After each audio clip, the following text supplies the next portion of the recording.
Olá, sou o Mário Vilas Boas e esse é mais um vídeo do meu canal. No vídeo de hoje eu vou apresentar uma nova proposta que eu quero expor para a discussão, que eu chamo de direita progressista. Esse vídeo é uma introdução e eu vou apenas explicar por que a necessidade dessa nova proposta. As pessoas que prestam atenção na política sabem que existe um projeto para a implantação de um governo mundial totalitário com autoridade superior a todos os estados nacionais. Na verdade, existem 3 projetos, mas esses 3 projetos diferem apenas em pequenos detalhes. A principal diferença entre os 3 projetos é quem vai exercer esse governo mundial. Os 3 projetos são: o primeiro é o dos metacapitalistas ocidentais, o segundo é o do comunismo russo-chinês e o terceiro, que é do projeto islâmico. Como eu disse, todos os 3 visam esse governo mundial totalitário superior aos estados nacionais. E é uma interessante coincidência que todos os 3 têm a Igreja Católica como inimigo. Todos os 3 hostilizam a Igreja Católica. O islâmico por uma questão religiosa, os outros 2 por uma questão extremamente pragmática. A mensagem da Igreja Católica é uma mensagem libertária e não admite esse governo totalitário. Mas todos 3 têm a Igreja Católica como adversário. Em contraposição a essa proposta, aparecem 2 propostas. Uma chamada a direita conservadora, e a outra chamada libertária, ou, o que é a mesma coisa, o anarcocapitalismo. E eu acredito que nenhuma dessas saídas apresenta uma proposta viável para realmente o que é necessário para se contestar essa proposta de governo totalitário global. E eu vou explicar por quê. Começar pela direita conservadora. A direita conservadora foca muito na pauta de costumes, que eu considero uma pauta importante. Só que eu acho que a pauta de costumes não deve ser parte de uma proposta de organização do Estado. Isso deve ser discutido sim, mas em outro âmbito, não no âmbito de uma proposta de organização do Estado, que é o que necessita nesse momento e é o que eu estou a ponto de propor. E em relação à proposta de organização do Estado em si, me parece que a postura conservadora não é a melhor postura. Por quê? Porque a postura conservadora tende a valorizar a conservação. Ou, se houver uma mudança, mudanças pequenas, lentas e periféricas. E eu entendo que é necessário uma mudança mais radical. Mudanças pequenas e periféricas não resolverão o problema. Por isso, eu acredito que a proposta da direita conservadora não se aplica, não é a proposta que é necessária. Com relação à proposta libertária, ela é muito atrativa, mas eu simplesmente acho que não é viável. Essencialmente, os libertários ou anarcocapitalistas pregam que o Estado é um mal, que não há nada de bom no Estado. Então, que simplesmente o Estado deve ser abolido e nós devemos viver sem o Estado.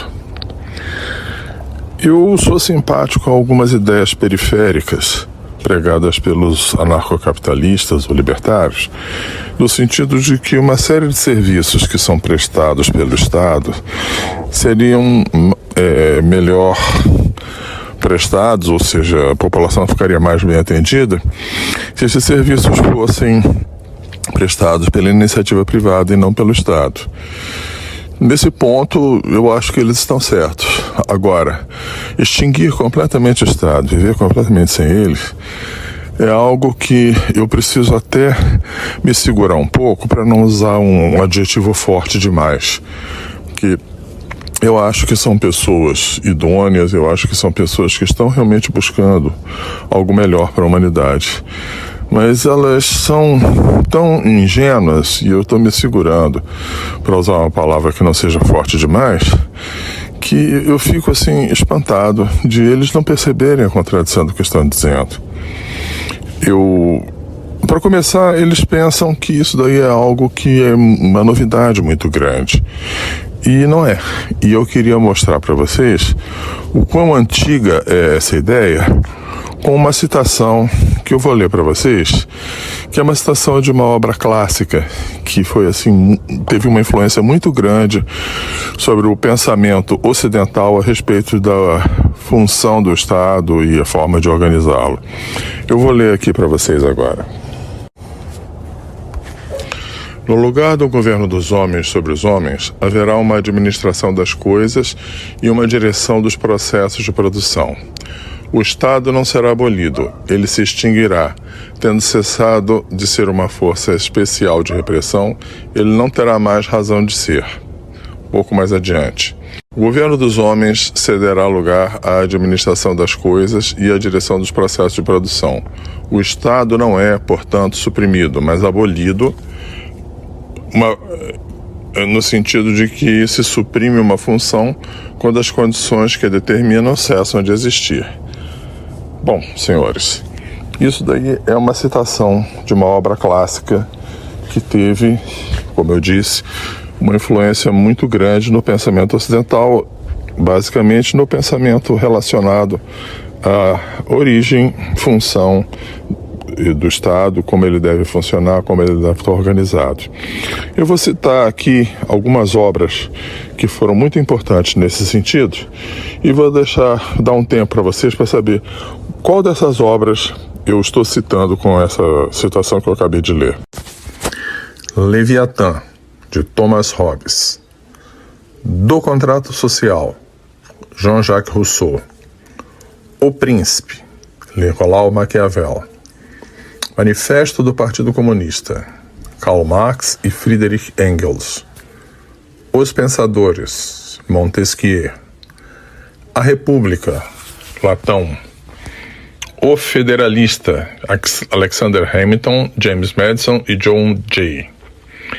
Segundo Tratado sobre o Governo Civil, John Locke. 5 segundos para vocês tentarem descobrir de qual dessas obras é a citação que eu acabei de ler. Vamos lá.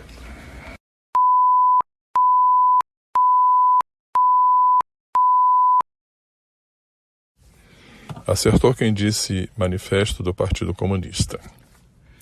Bom, o que a gente vê com isso é que essa proposta libertária de moderna não tem nada. Ou seja, ela, na verdade, é de 1848 essa proposta. Assim como a constatação também de que o Estado vai perder a função e com isso deixar de existir também é dessa data. Mas isso daí não é o pior. O pior é que isso é uma proposta comunista. Então, vocês, libertários, estão defendendo uma proposta que foi criada no Partido Comunista. E essa proposta, inclusive, foi tentada em todos os países que adotaram o comunismo. Na União Soviética, em Cuba, na China comunista e outros tantos. E o resultado dispensa comentários. Então, meus amigos, é isso que eu pretendo que vocês pensem a respeito. A tentação de vocês é dizer, não, mas eles não fizeram realmente isso, não tentaram de fato. Bem, essa é a mesma crítica que os comunistas de hoje fazem aos fracassos desses regimes, que eles fizeram errado, que não realmente tentaram fazer o que o comunismo prega. Então é isso que vocês estão pregando, meus amigos. E no mais, eu quero acrescentar o seguinte. No final do século XIX, houve um racha no Partido Comunista. Um grupo do Partido Comunista, que são os comunistas clássicos, defendiam que era necessário uma etapa de ditadura do proletariado para se chegar na etapa final, que é o fim do Estado. Um segundo grupo achava que essa não era necessário, bastava você ir direto para o final, sem passar para a etapa da ditadura do proletariado. Esses eram os anarquistas. E esses anarquistas, coerentemente com o que eles pensavam, não disputaram o poder em lugar nenhum. Ao invés disso, eles tentaram criar comunidades anarquistas. E eu sei muito pouco a respeito dessas unidades, dessas comunidades, o que elas fizeram, se deram certo, eu sei muito pouco. Mas o que eu sei é que isso foi tentado e eu pergunto a vocês. Algum morador de alguma dessas comunidades ganhou um prêmio Nobel? Algum grande cientista fez uma descoberta importante, surgiu de alguma comunidade dessas? Algum profissional destacado numa profissão técnica, tipo um grande engenheiro, um grande médico, um grande advogado, ou mesmo um grande escritor, surgiu desse lugar? Alguma obra importante, marcante, intelectualidade avançada surgiu a partir de uma comunidade dessas ou de alguém que morava nessas comunidades? O que eu quero dizer é o seguinte: eu tenho muito pouca informação a respeito do que aconteceu nessas comunidades, como era a vida delas, etc. Inclusive, eu não sei nem se elas duraram muito tempo. Mas o que eu sei é o seguinte: seja como for, nada de intelectualmente muito relevante surgiu de qualquer dessas comunidades. O que significa que, ainda que seja possível viver numa comunidade dessas, essa comunidade não permite uma vida intelectual muito intensa a fim de produzir grandes obras intelectuais. Então, se você quiser viver numa comunidade agrícola, onde as pessoas vivem do que a terra produz e trocam umas com as outras as produções agropecuárias que fazem, talvez, e eu ainda ponho no condicional, talvez seja possível viver assim, ou seja, sem um Estado. Agora, se você quer viver numa sociedade altamente tecnológica, que produza alta tecnologia, grandes empresas, empresas inovadoras como a Apple, por exemplo, como a Google, e grande número de empresários fazendo contratos complexos com várias outras empresas, eu não vejo como isso seja possível numa sociedade sem o Estado. Por esse motivo, eu não posso apoiar esse movimento anarcocapitalista, embora eu apoie algumas das propostas periféricas. Eu defendo, sim, um Estado, mas um Estado muito pequeno.